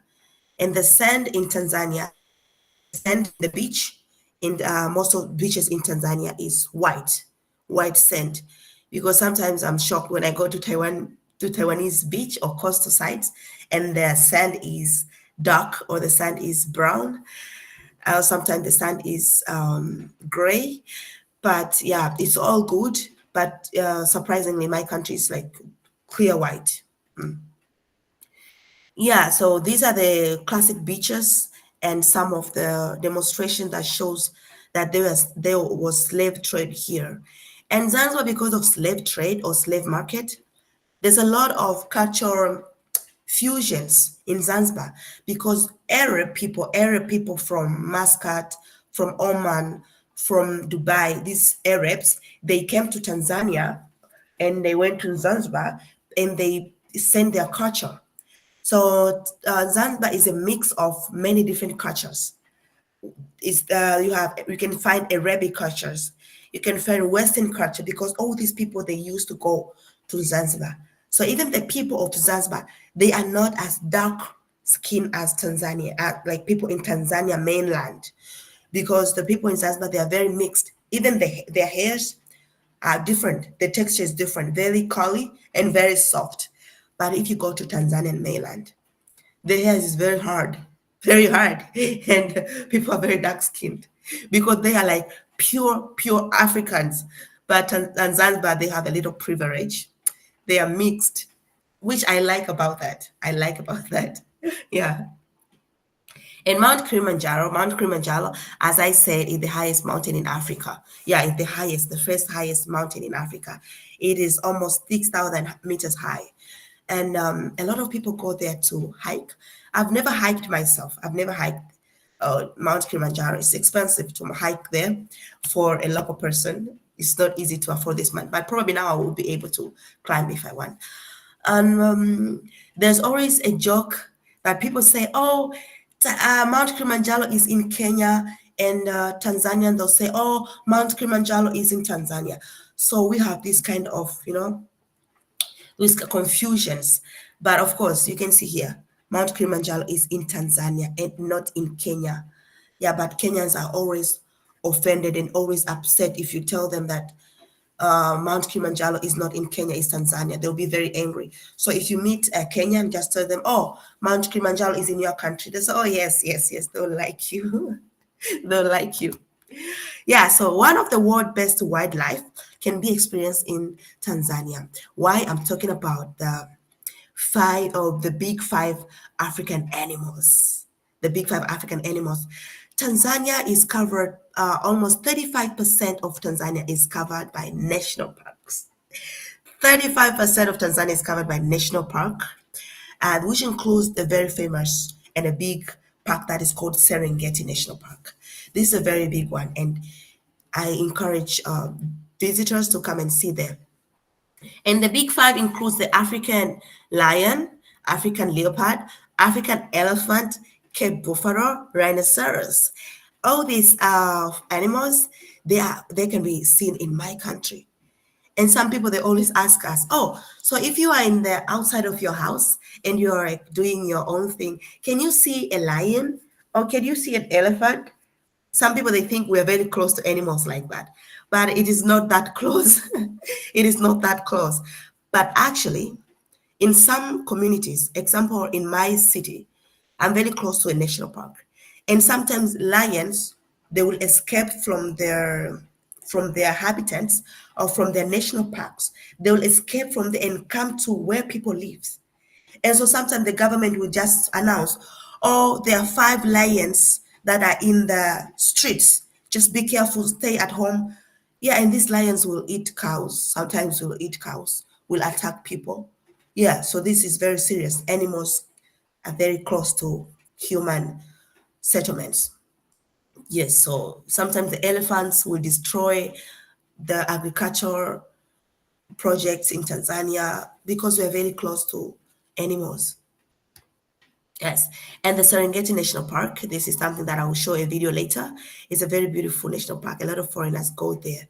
And this big event that always happens once a year is called Trans-Destination Migration of the blue wildebeest from Tanzania to Kenya. Millions of blue wildebeest, they migrate from Tanzania to Kenya to search for pastures, to search for food. And for me, so far, I'm a Tanzanian. And if I think about this kind of event, and I'm like, wow, this is one of like the world, I would say, like the world unbelievable moments. Because this is a lot of animals migrating from one country to another country and they'll go back. You see, they'll eat all the food in Tanzania and they say, okay, now we don't have any food. Let's go to Kenya and get the food. They go to Kenya, they eat all the food, they come back to Tanzania. So it's just amazing. It's just amazing. It's just amazing how the nature is. Yes. And let's talk about Swahili culture. I mentioned earlier that we have more than 100 languages because we have more than 100 tribes. And this means every tribe has their own culture. And every tribe, they have their own way of dressing up. Like you can see from the first picture, these are Maasai people. Like today, I'm dressing up like a Maasai lady. Is how a Maasai lady will wear. You see this kind of fabric? It's red in color. Some are blue, some are purple. Yeah, you can see it's from the first picture. This is what I'm wearing. And these beads, you can see women here, they are wearing it. So these clothes is from Maasai tribe. But there are so many other tribes that they have their own different ways of wearing, eating, dressing, dancing. And as a Tanzanian, I haven't seen it all. As a Tanzanian, there's some tribe that I even don't know what they speak. I even don't know what they dress. I don't know because the country is huge and the tribes vary from one country or from one tribe to another tribe. These are the cuisines of foods that Tanzanians are used to eat. We're used to eat ugali from the first picture here. It's made of corn flour or corn powder. You cook it and you make ugali. This is something that you cannot miss every day. I'm not saying it is delicious, but every day a Tanzanian must take this food. And I don't know why. We are used to it. Like now I'm in Taiwan, I cannot find it. I'm like almost losing my mind. And the moment I get it, I'll be so excited because it's not tasteful. Honestly speaking, this food is not tasteful, but it's something that we are used to eat. You know, like sticking tofu, right? Sometimes sticking tofu, maybe you don't like to eat it because it doesn't stink well. But there are people that, oh no, I must eat stinking tofu. This is how it is in my country with ugali. Yes, so ugali is our common and stable food that every day you must eat. And some of men, they cannot sleep without eating ugali because we have this kind of myth or this kind of belief that ugali gives you strength and power. You see why sometimes they say African people are very strong? They eat a lot of food. They eat this kind of ugali, a lot of food. They'll put it on the table. And it's just a lot of food that they'll be eating. And they go to the farm tomorrow to cultivate and they won't be tired because they eat a lot of carbohydrates. That's why this food you must eat to get strength. And we have another food that were imported from other countries like India. We have this other, the third picture over here. This is biryani. Biryani was imported from India. So that's why I said earlier that Tanzania is a mixed culture because we have influences from India, other countries as well. Unfortunately, we don't have any influences from Asia. So it's very rare to see somebody eating dumplings in Tanzania. But we do eat pasta and spaghetti. Yes, we do eat that. And this other picture is mtoli, is called mtori, and mtori is made of banana. You know, in Tanzania, in Taiwan, I don't know if you cook banana, but we cook banana. It is, oh my God, it is delicious. It is delicious. Cooking banana is delicious. One day I hope you can try to cook this at home. You're gonna love it. Yeah, it's something that we are used to eat. Yeah, we cook banana. And banana has, we have different banana like banana recipes, but also we have different banana species. Like there's not just one kind of banana, right? So there's a certain type of banana that you cannot cook, and there's another type of banana that you can cook. So we have a lot of recipes, I think more than 20 like recipes from banana, but also 20 like different species of banana. So others you can eat as fruits, others like food. And the traditional dance, yeah, every culture has their own dances, as I said earlier. And some of our culture, they dance by jumping.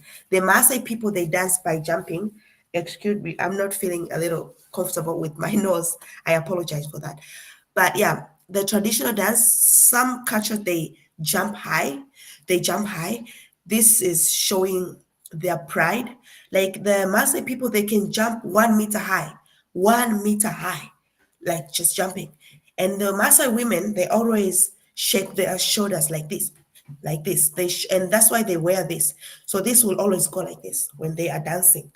And that's also showing their pride. Yes, in other cultures, they do drums like this. You can see here in this picture, drums, and others they just dance the way they can. It's so different. It's so different. And here I want us to practice some Swahili greetings. And Swahili is not a very difficult language, and now it is gaining its popularity all over the world. Is gaining its popularity all over the world. It's an important language to learn, just as Chinese. And because, why I'm saying this, because now they want to make Swahili as African language. That's why Drani can speak Swahili because he is from Uganda. And I can speak Swahili, I'm from Tanzania. Originally, Swahili is from Tanzania. That Tanzania speaks Swahili originally. And it is spreading to other East African countries. Kenyans can speak Swahili, but it is a little bit different kind of Swahili. What I'm trying to say is Swahili is getting its popularity in the world. So in the future, you might find yourself learning Swahili. You see now how Spanish is. Languages like big language like Spanish. This is how Swahili is getting to become. Yeah, so let's get into it. So if I say mambo, mambo is like hello. But this mambo cannot be said to an older person. Like let's say you have met a teacher, like let's say you're a teacher. You cannot tell your teacher mambo. You cannot. But you can tell your teacher habari. Habari, the second one, is more like respectful. So mambo, if you meet me, because I'm young and I'm casual, you can say mambo Benica. But if you meet teacher Shile, you have to say habari teacher Shile or shkamo, shkamo. And when we are greeting in my country, the most important part is to shake hands. If somebody doesn't shake your hands in Tanzania, you'll see, are they okay? Is everything okay? Because we always shake hands to show that I respect you. Yes. And another thing is you have to bow down a little bit like this. It's a must. You have to bow down a little bit. But because of globalization and many things changing in the world, these things are now, jeopardized. Some people, they just greet without bowing. Some people, they just greet without shaking. They just wave like this. But the actual way of doing it is to shake hand, but also to bow down. That shows I respect you. So mambo, if somebody says mambo, you say poa. Mambo, you say poa. Habari yako means how are you? And you say nzuri sana. This means very fine. And if you want to say share share, or if you want to say thank you, you say asante. This means karibu, and then the other person will say karibu sana. Karibu sana is welcome, welcome, welcome so much. So we're always emphasizing the the importance of like I am feeling well, I am feeling well. So you'll add this word sana. Sana is like much, much. So I am very much like I'm much okay. I'm good. I'm very good. So that's why I use this word much. So I'm going to say it again. If somebody says mambo, you say poa. Habari yako, nzuri sana, asante, karibu sana. It's like ni hao, how. Oh, habari yako in Chinese. Let me think. Oh, it's ni hao ma. I think it's ni hao ma. And then nzuri sana is what? Hen hao. Yes, nzuri sana is hen hao. And asante, xie xie. And karibu sana is, oh my God, my Chinese. Ooh. I don't know. How do you say welcome in Chinese? 不客气， Oh, how did I forget that one? Yes, Pokachi. Yes. I wanted to say wine, but it's not that one. Pokachi. Yes. Thank you so much. That is Karibu Sana. Yes. And this is the song that we normally sing to invite visitors in Tanzania. It's the song that Drani has just sang. And Jambo Jambo Bwana means hello, sir. Habari gani? How are you? Nzuri sana is very fine. Wageni means visitors or foreigners. Mwakaribishwa means you are welcome. Like wine. Tanzania yetu is in our country, Tanzania. Tanzania yetu means our country, Tanzania. And like in Chinese, woman da Taiwan. And hakuna matata means no problem. Hakuna matata means no problem. In Taiwan, you can say meiwenti. Oh, megwashi? No, not megwashi, maybe meiwenti. Yes. So this is the song that we normally sing for visitors in my country. And I think Drani has already sung it with you. And maybe I can sing it again for you so that you can feel more welcomed in my country.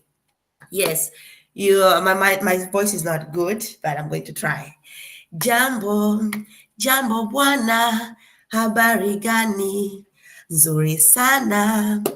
Wageni, mwakaribishwa Tanzania yetu, hakuna matata. Jambo, jambo bwana, habari nzuri sana. Wageni mwakaribishwa Tanzania yetu, hakuna matata. Yes, that's it about my country. That's it. We don't have more time. Yes, and I want to say asante sana. I want to say asante sana. And because of time, I'm going to welcome questions. Yeah, if you have questions, I prepared some videos. Maybe I can share, maybe just a little bit. I can share the videos here just to have the rhythm of Tanzanians. Yes. Yes, we look forward to your video. Yes.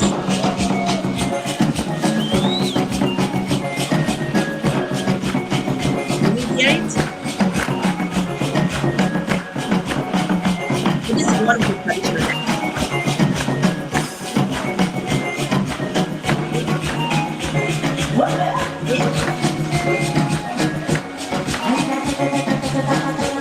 Oh, it's beautiful.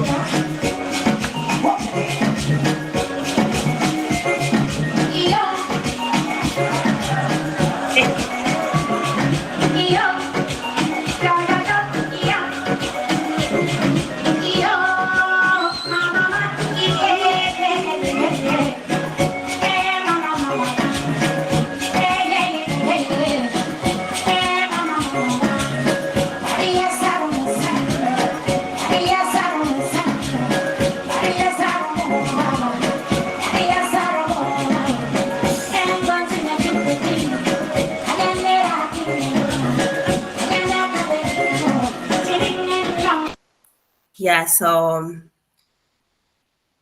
okay. That's let me show you the also Maasai video.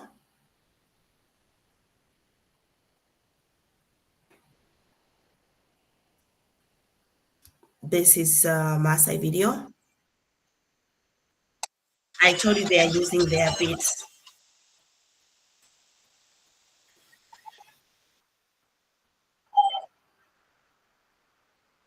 It's amazing. It's amazing. It's amazing. And let me show you Tanzanian weddings. This is how Tanzanian weddings are like.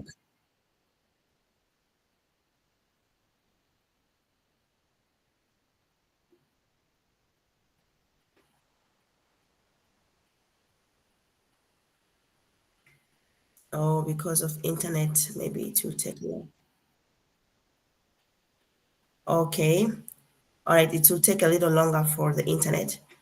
But anyways, let me not waste time.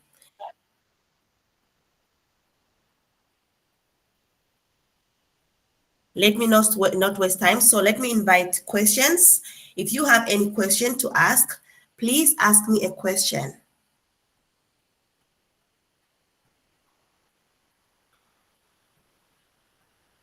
I invite you to ask questions. Please, please, I like to answer questions. I really like to answer questions.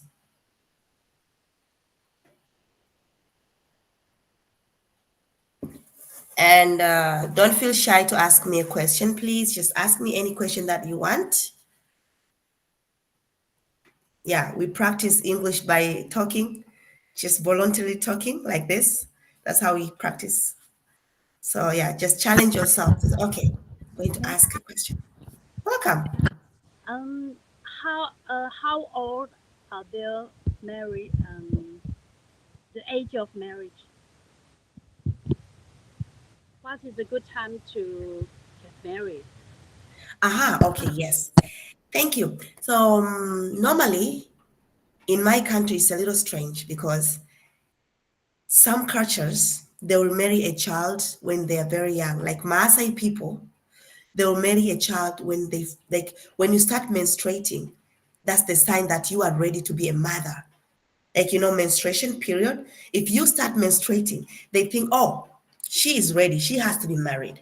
So that's the sign of it, which is not good. Which is not good. So many tribes they used to marry their kids after menstruation, but they actually to answer your question, the good time to get married is probably from 20 from 25 years old to 30 here. If you are not married from 24 to 30, the community will ask, is she okay?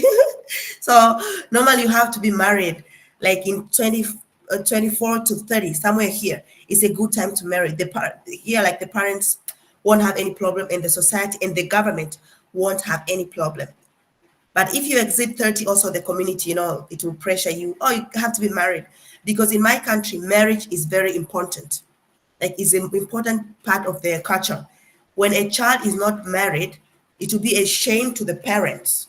So the parents, they don't want that kind of shame. So they want a girl child or a lady to be married. So they'll always ask you, when are you getting married? You have to get married. Yes. Thank you. And how is the 比例怎么讲 per Proportion. proportion men Proportion. What? there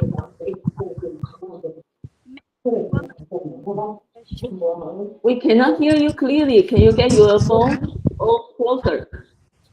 我要问说男生跟女生的比例。What is the proportion of the population of male versus female? Do you have the equal proportion of the gender?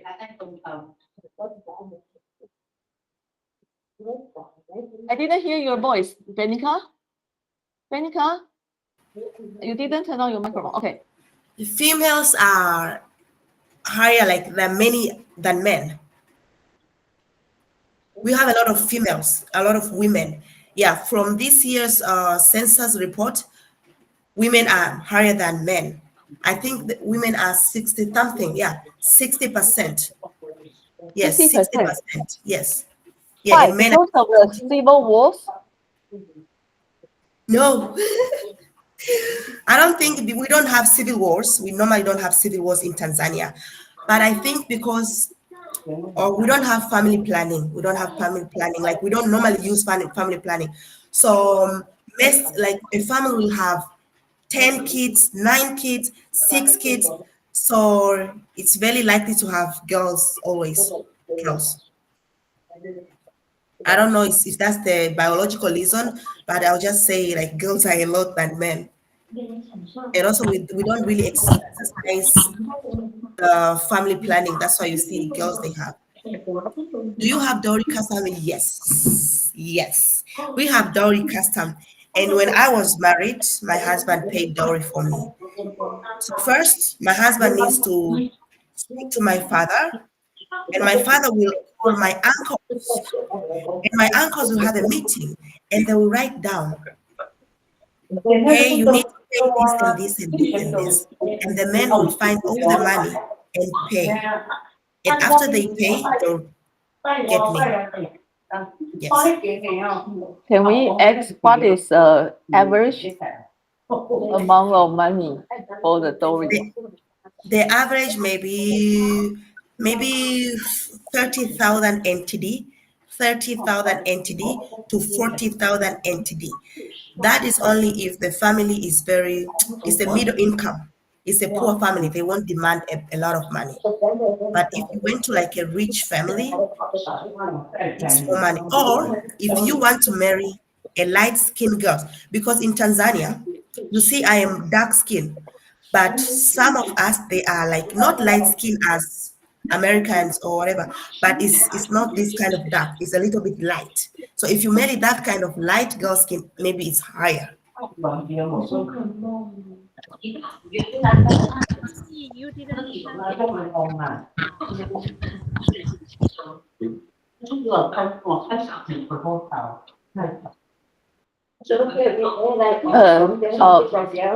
There is another teacher or a student just asked that, can you just show your clothes or dress to us? And we want to take a look at your beautiful dresses. Do they belong to a certain tribe? Or all the people from Tanzania wear the same clothes? Can you repeat again? Sorry, the last part. Okay, we are so interested about your clothes. So can you just stand up and show your dress to us? And Okay. they want to know whether it belongs to a certain tribe, or Uh-huh. do the people in Tanzania wear the same dress? Okay. I get it. So, okay. So this is what I'm wearing today. And a woman in Tanzania normally wears this kind of kitenge. It's just a normal wrap. So if you are at home and you're not going out, you must wear this one. You just put it like this. You just tight it like this, and you tight it like this. And it is very long. I'll stand on the chair to show you. It is long. You can see my legs down here. So it is very long. So this is a respective way. It is a respectful way for a Tanzanian woman to be inside the house, because normally you have fathers, uncles, brothers, and you can't wear something really short or very revealing, something that will show your body parts. So you must put on this kind of thing. So if you come to my home, even in Taiwan, I wear this kind of thing, like this one here. Very easy. And then it's this one. Different kind of fabrics and different kind of materials. So another one is this one. So you just do the same. You just do the same, and you enjoy your day. And what I'm wearing now, this one, is for Maasai people, is for Maasai tribe. This necklace, the neck beads, they are for Maasai people. And this is for Maasai men. So this is not just from a regular, it's not every Tanzanian will be wearing this. No, this is just Maasai people. But the Tanzanians, every Tanzanian will wear this. Every Tanzanian, every day, you just see Tanzanians, they wear like this, the female Tanzanians. Yes. And what I'm wearing on my head, normally mothers, they cover their hairs like this, just a sense of respect.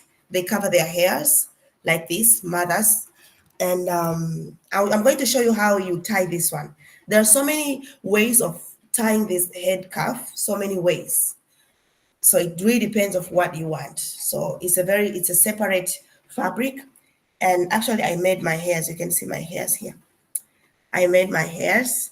So if you don't want to go out like this, normally young people, they'll go out like this. Young people, they'll just have their hairs like this. But for older women, they don't want so many dramas. So they'll just put on something like this. So first of all, I need to remove the filter, I think, so that you can be able to see. I don't know. Sorry, I'm exceeding the time. No filters. I don't need filters because I want to show you. Backgrounds. Yes, here. Yes. Oh, still filter. It's okay. So, okay, you're going to take this piece of cloth like this. Oh, Sheila, I want to remove this filter. What? We can see your faces very clearly. Oh, you can see clearly? Very clear. I made it huge. Okay. Everyone can see you clearly. Okay, so I have this kind of piece of cloth and I'll put it like this. And then I'll just adjust it. I'll just adjust it the way I want. And I'll have these two ends at the back of my head. I'll have two ends like this. And if I want, I can put this end like this in front, and this comes on top of it. And then I hide these other leftovers. I just hide them behind. And this is how it looks like. I just hide them behind. And this is how it looks like. If I don't want that, I can make like a little bun at the back. I just twist it like this, and make like a circle. So it can also go like this. Understand? So it can be like this. So it really depends on how you want it to be. And another way, I can put it in front. I can take it and tie in front, tie a small knot like this, tie it in front, and I twist like this. Twist. And then at the end, I will tie it like this. And then I'll just make a circle, a quick circle here, like this, a very quick circle. And I'll hide everything that I don't want them to see. I'll just hide it. And here we are. It is like this. And if you don't want too much drama, you can just hide this inside. Just put them inside and hide them.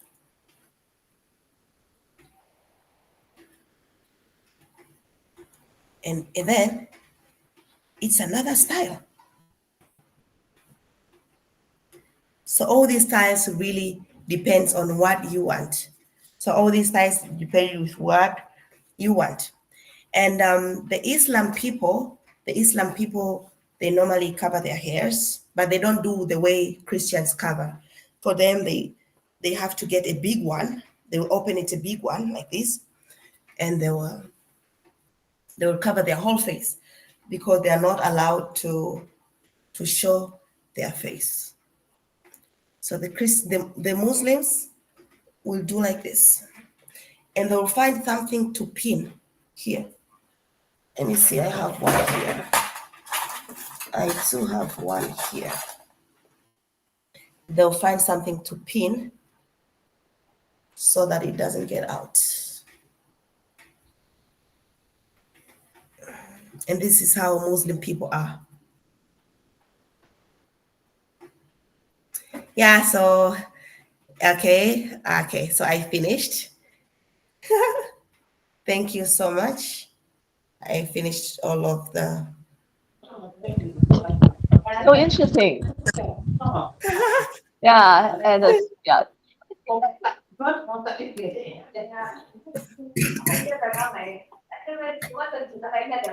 Take care of yourself. It seems that you are under the weather. You are suffering from the cold.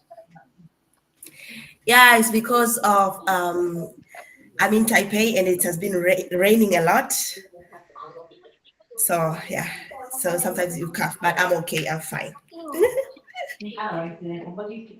Yeah, thank you so much. I hope there's no more questions. Yeah, I feel so touched. Even if I have listened to your lecture for over 3 times, every time I Ah, listen to your sharing, it always brings me some new knowledge to me, and you thank inspire you. me as well. Yeah, we Thank should you, also Shivai. try Thank our you. best to inspire our students.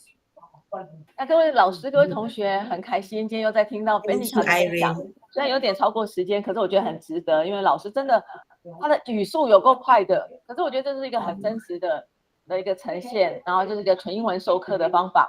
然后就算不懂，老师有简报，还有那个影片，还有他的那个所有的，我就觉得老师真的很认真。他现在也是在台湾当美语老师，好，所以他能够分享的时间只有周末或晚上，很难得能够邀请老师来上线。好。那大家有没有问题？如果没有的话，请大家记得帮我填回馈表哦。Remember to fill in the form. It's the best way to encourage our speakers. They will be very moved to see how you write to them. And if possible, you can invite them over to have the in-person demonstration. Benica and Jenny Zhang both went to our school. Our students love them very much. I think that was the best thing that we can bring to our students. 所以我们就善用国家的经费，然后就是请学生请他们来我们学校来参加英文的营队，或者是国际教育讲座都很棒，然后也是跟大家分享。所以I hope to see you very soon in the near future. Okay. Yes, yes. Do you have any feedback? If not, we can just take a rest. And Benica, be sure to take a good rest. Thank you. A very adorable baby waiting for you. Yes, thank you. Also, today the audience is not students. Are they students? I confused. Mostly teachers, but some of them are students. 有 Aha, 没有 okay. 有没有学生要那个讲一下话的，讲一下你们的感觉的，有吗？ Okay, thank you so much, dear students and teachers. Thank you so much. And apologies for any inconveniences. I'm looking forward to learn in person with you. And I just want to say again, I'm very humbled and I'm very grateful to have this opportunity to share. Thank you so much, Irene. Have a good time here. Manura，大家要不要开一下镜头？如果你们可以开镜头的话，我们来拍个合照。耶、好，那因为我们都有点害羞，同学们的话也可以拍一下的话，就是之后的话有录影档，我会寄给大家在信件中，然后如果截图的话也是可以的。感觉大家好像害羞，如果有需要啦，因为对我来说其实并不是为了学习育人档案，就是开心。然后很想要看到所谓的 safari 跟那个 animal migration, but it takes money and time, so we can just have our dream come true just via the Google Meet. 好，那谢谢蔡老师，还有谢谢陈同学吗？好，只有2位同学，谢谢。大家很害羞，没关系，我们自由自在，谢谢。谢谢陈同学、蔡老师，没问题。好，那如果同学们还有那个老师们，你们都完成的话，就可以下线。未来我还会办南非的讲座，也是 Benica 的朋友。那南非的老师来了我们学校，同学们也超级认真。眼睛都亮了起来，所以以后可能会在礼拜天的时候一样会有我们美国学校的 MOU 的老师以及其他老师都会分享，欢迎大家一起加入哦。谢谢大家，拜拜。Have a nice Sunday and thank you for all your questions. It was so good.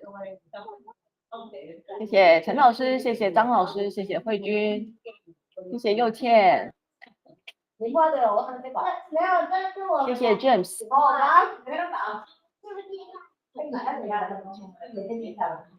好的，回馈表，那就会收到我们的台中家商胡荣校长的那个证书哦。如果有需要的话，都可以放在您的学档多元表现。